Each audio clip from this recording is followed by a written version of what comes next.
The Book of Werewolves, Chapter 1, Introductory. I shall never forget the walk I took one night in Vienna after having accomplished the examination of an unknown druidic relic, the Pierre l'Abbé at La Rondelle, near Champagne. I had heard of the existence of this cromlech only upon my arrival at Champagne in the afternoon, and I had started to visit the curiosity without calculating the time it would take me to reach it and to return. Suffice it to say that I discovered the vulnerable pile of grey stones as the sun set, and that I expanded the last lights of evening in planning and sketching. I then turned my face homeward. My walk of about 10 miles had wearied me, coming at the end of a long day's posting, and I had lamed myself in scrambling over some stones to the Gaulish relic. A small hamlet was at no great distance, and I betook myself thither in the hopes of hiring a trap to convey me to the post-house. But I was most disappointed. Now in the place could speak French, and the priest, when I applied to him, assured me that he believed there was no better conveyance in the place than a common chariot with its solid wooden wheels, nor was a riding horse to be procured. The good man offered to house me for the night, but I was obliged to decline, as my family intended starting early in the following morning. Out spake then the mayor. Monsieur can never go back tonight across the flats because of the... Then his voice dropped. The loup-garou. He says that he must return, replied the priest in patois. But who will go with him? Aha, Milacure, it is all very well for one of us to accompany him, but think of the coming back alone. Oh, then two must go with him, said the priest, and you can take care of each other as you return. Picot tells me that he saw the werewolf only this day se'night, said a peasant. He was down by the hedge of his buckwheat field, and the sun had set, and he was thinking of coming home, when he heard a rustle upon the far side of the hedge. He looked over, and there stood the wolf as big as a calf against the horizon, its tongue out, and its eyes glaring like marsh fires. Mon Dieu, catch me going over the Marat tonight. Why, what would two men do if they were attacked by that wolf-fiend? It is a tempting providence, said one of the elders of the village. No man must expect the help of God if he throws himself wilfully in the way of danger. Is it not so, Milacure? I heard you say as much from the pulpit upon the first Sunday in Lent, preaching from the gospel. This is true, observed several, shaking their heads. His tongue hanging out, and his eyes glaring like marsh fires, said the confident Picot. Mon Dieu, if I had met the monster, I would run, quoth another. I quite believe you, Cortez. I can answer it for it that you would, said the mayor. As big as a calf, threw in Picot's friend. If the loup-garou were only a natural wolf, why then you see, the mayor cleared his throat. You see, we should think nothing of it.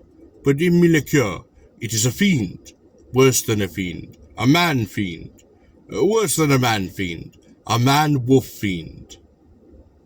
But what is the young monsieur to do? Asked the priest, looking from one to another. Never mind, said I, who had been quietly listening to the patrols, which I understood. Never mind. I will walk back by myself, and if I meet the loup-garou, I will crop his ears and tail, and send them to Millamere with my compliments. There was a sigh of relief from the assembly, as they found themselves clear of any difficulty. Ilis Tangalaya, said the mayor, shaking his head, as though he meant that an Englishman might face the devil with impunity. A melancholy flat was the Marais, looking desolate enough by day, by now in the glooming tenfold as desolate. The sky was clear, and of a soft blue-grey tinge, illumined by the new moon, a curve of light approaching its western bed. To the horizon reached a fen, blacked with pools of stagnant water, from which the frogs kept up an incessant trill through the summer night. Heath and fern covered the ground, but near the water grew dense masses of flag and bulrush, amongst which the light wind sighed wearily. Here and there stood a sandy knoll, capped with firs, looking like the black splotches against the great sky. Not a sign of habitation anywhere, the only trace of man being the white straight road extending for miles across that fen. That this district harbored wolves is not improbable, and I confess that I armed myself with a strong stick upon the first clump of trees through which the road divided. This was my first introduction to werewolves, and the circumstances of finding the superstition still so prevalent first gave me the idea of investigating the history and the habits of these mythical creatures. I must acknowledge that I have been quite unsuccessful in obtaining a specimen of the animal, but I had found its traces in many directions. And just as the paleontologist has constructed the labyrinthodon out of the footprints and marl and a splinter of bone, so may this monograph be completed and accurate. Although I have no chained werewolf before me which I may sketch and describe from living life. The traces left are indeed numerous enough, and though perhaps like the dodo or the dinoramus, the werewolf may have become extinct upon our age, yet he has left his stamp upon classic antiquity. He has trodden deep within northern snows. He has ridden roughshod over medievals, and has hovelled against oriental sepulchres. He belonged to a bad breed, and we are quite content to be freed from him and his kindred, the vampire and the ghoul. Yet who knows? We may be a little too hasty in concluding that he is extinct. He may still prowl in Abyssinian forests, range still over the Asiatic steppes, and be found howling dismally in some padded room of Hanwell or Bedlam. In the following pages I designed to investigate the notices of werewolves to be found upon the ancient writers of classical antiquity, whose contained in the northern sagas, and lastly, the numerous details afforded by the medieval authors. In connection with this I shall give a sketch of modern folklore related to lycanthropy. It will then be seen that under the veil of mythology lies a quite solid reality, that a floating superstition holds in solution a positive truth.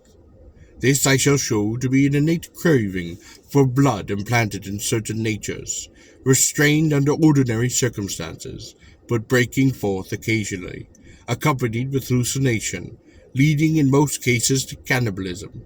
I shall then give instances of persons thus afflicted, who were believed by others, and who believed themselves to be transformed into beasts, and who in the paroxysms of their madness committed numerous murders, and did devour their victims. I shall not give instances of persons suffering from the same passion for blood, who murdered for the mere gratification of natural cruelty, but who were not subjected to any hallucination, nor were addicted to any form of cannibalism. I shall also give instances of persons filled with the same propensities who murdered and ate their victims, but who were perfectly free from any hallucination.